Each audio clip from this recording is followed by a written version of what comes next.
Hello everyone, ఈరోజు మనం మరి పొటాటో కర్రీ చేస్తామన్నమాట. సో ముందే నేను ఆనియన్స్, మిర్చి కట్ చేసి పెట్టుకున్నాను. అలానే పొటాటో కూడా కట్ చేసి వాటర్లో పోసాను. బికాస్ మనం బయట పెట్టేస్తే అది కలర్ చేంజ్ అయిపోద్ది పొటాటో. సో కర్రీ అయ్యేంత వరకు కూడా మనం కర్రీలో వేసేంత వరకు దాన్ని అట్లా వాటర్లో పెట్టుకోవడం బెటర్ అనమాట. కలర్ చేంజ్ అవ్వకుండా అలానే ఉంటుంది. మరి స్టవ్ ఆన్ చేసి దాకా పెట్టేసి దాంట్లో ఆయిల్ అయితే పోసేసాను. మరి అది హీట్ అయ్యే వరకు వెయిట్ చేద్దాం. అండ్ మీకు డౌట్ వచ్చి ఉండొచ్చు, పొటాటో కర్రీ నువ్వు చేసేదేంటి, అందరికీ తెలిసిందే కదా అని. కానీ మనకి యూట్యూబ్లో చెప్పినట్టు మసాలాలు వేసేసి అందులో మళ్ళీ తాలింపులు వేసేసి బిర్యానీ ఆకులు వేసేసి అట్లా కాదండి. ఈ పొటాటో కర్రీ డిఫరెంట్ అనమాట. ఇది మా అమ్మ చేసే స్టైల్లో చేసే పొటాటో కర్రీ. దీంట్లో మనం అవేం వేయమన్నమాట. బిర్యానీ ఆకు, బిర్యానీ మసాలా ఇవేం వేయమన్నమాట. వేయకుండా చేసేది న్యాచురల్గా. ఆయిల్ అయితే హీట్ అయిపోయింది. ఒకటి వేసాను టెస్టింగ్కి. ఆనియన్స్ అయితే వేసేసాను. మరి ఇది వేగడానికి కొంచెం టైం పడుతుంది కదా. గోల్డెన్ బ్రౌన్ కలర్ అయితే రావాలి.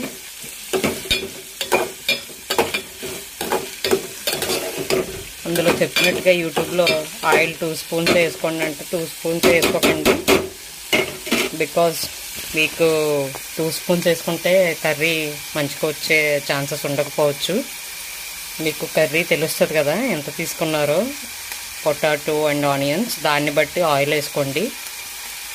మరి ఆనియన్స్ వేగేలోపు దానికి టైం పడుద్ది కదా. మనమైతే ఒక బ్యూటీ టిప్ చూద్దాం ఈలోపు. పొటాటోస్తో మనకి కళ్ళ కింద డార్క్ సర్కిల్స్ అనేవి వస్తూ ఉంటాయి, కళ్ళ పైన కానీ కళ్ళ కింద కానీ. ఎందుకంటే అవి నిద్ర లేకపోవడం అయి ఉండొచ్చు, లేదంటే ల్యాప్టాప్ స్క్రీన్ కానీ ఫోన్ స్క్రీన్ కానీ ఎక్కువసేపు చూడడం వల్ల అయి ఉండొచ్చు. ఆ లైటింగ్కి డార్క్ సర్కిల్స్ వచ్చే ఛాన్సెస్ ఉంటాయి. సో అది పోగొట్టుకోవడానికి మనకి పొటాటో చాలా మంచిగా యూజ్ అవుతుంది.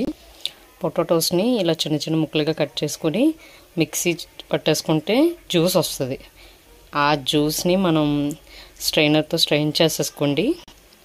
ఒక కాటన్ బాల్ తీసుకుని దూది ముద్ద లాంటిది తీసుకుని దాన్ని పొటాటో జ్యూస్లో డిప్ చేసుకోండి. మనకి ఎక్కడైతే డార్క్ సర్కిల్స్ ఉన్నాయో అక్కడ అప్లై చేయడం ద్వారా డార్క్ సర్కిల్స్ని అయితే తగ్గించుకోవచ్చు. అయితే ఇది ఒక్కరోజు చేసి మానేయడం కాదు, ఒక 2 to 3 months ఇట్లా కంటిన్యూ చేస్తే మీకు పర్మనెంట్గా అవైతే రిమూవ్ అయిపోతాయి. ఆనియన్స్ అయితే కలర్ చేంజ్ అయిపోయినాయి. నేనైతే పొటాటోస్ వేస్తున్నాను. పొటాటోస్ వేసి ఒకసారి కిందకి పైకి మొత్తం కలిసేలా కలుపుకోండి. ఆనియన్స్ లేదంటే అడుగు నుండి పోయి మాడిపోయే ఛాన్సెస్ ఉంటాయి. సో కిందకి పైకి మొత్తం ఇలా కలుపుకోవడం వల్ల ఆనియన్స్ పైకి వచ్చి పొటాటోస్ కూడా కిందకి వెళ్ళి అవి వేగడానికి మంచిగా ఛాన్సెస్ ఉంటాయి. కొంచెం సేపు ఇలా మూత పెట్టేయండి. పొటాటోస్ వేగినాయా లేదా అని చెప్పి మనకి ఎలా తెలుస్తుంది? ఎక్స్పీరియన్స్ ఉన్న వాళ్ళకైతే కలర్ చేంజ్ అవడంతోనే తెలుస్తుంది, మనలాంటి బిగినర్స్కి తెలియదు కదా. మరి అలాంటప్పుడు ఏదన్నా ఒక పీస్ని ఇట్లా తీసుకోండి. ఇలా అంటే 2 పీసెస్ కింద డివైడ్ అయిపోవాలి. ఇది ఇంకా అవ్వట్లేదు, సో ఇంకా కొంచెం టైం పడుద్ది అనమాట మనకి పొటాటోస్ అయినాయో లేదో తెలియడానికి. టెస్ట్ చేద్దాం ఉండండి, వర్కౌట్ అవుద్దో లేదో చూద్దాం. 2 పీసెస్ కింద డివైడ్ అయిపోయింది. సో ఇది కుక్ అయిపోయింది అనమాట. ఇప్పుడు దీనిలో మనం కారం అండ్ ఉప్పు వేయాలన్నమాట. ఉప్పు అంటే మీరు సాల్ట్ వేసామనుకున్నారు, కల్లుప్పు వేస్తారండి మా సైడ్ అయితే కర్రీస్లో ఎక్కువ. కల్లుప్పు వేస్తాను. మరి ఇది మంచిగా టేస్ట్ అయితే వస్తుంది. కర్రీ అంతా అయ్యేప్పటికీ కల్లుప్పు వేయడం వల్ల సాల్ట్ కంటే మంచి టేస్ట్ వస్తుంది కల్లుప్పు. మరి చిల్లీ పౌడర్ కూడా వేస్తాను, కారం, రెడ్ కలిపి ఒకసారి తిప్పేసి మళ్ళీ మూత పెట్టేయాలి మనం. కిందకి పైకి కలిపేసాను. అన్ని పొటాటో పీసెస్కి కూడా 2 పట్టాయి, ఉప్పు కారం కూడా. పీసెస్ అయితే బాగా కుక్ అయినాయి. ఇప్పుడు ఇట్లా కారం ఉప్పు వేసిన తర్వాత మూత పెట్టడం వల్ల అవి బాగా పడతాయి అన్నమాట ఈచ్ పీస్కి. మనకి ఆ చప్పగా ఉండే సెన్స్ అయితే రాదు. సో ఇప్పుడు కొంచెం అంటే కొంచెం వాటర్ వేయాలి.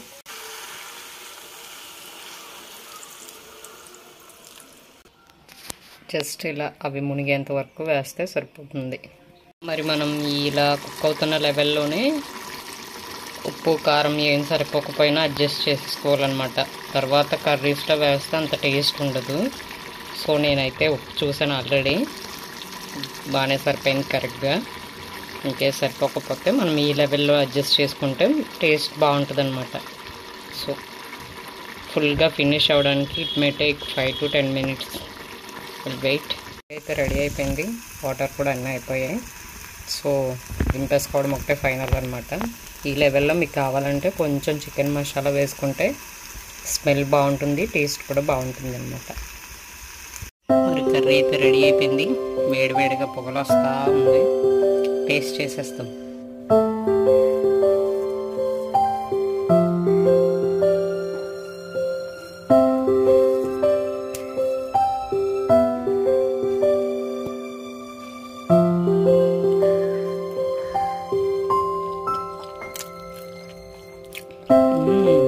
యమ్మీ, అన్నీ కరెక్ట్గా సెట్ అయినాయి మరి.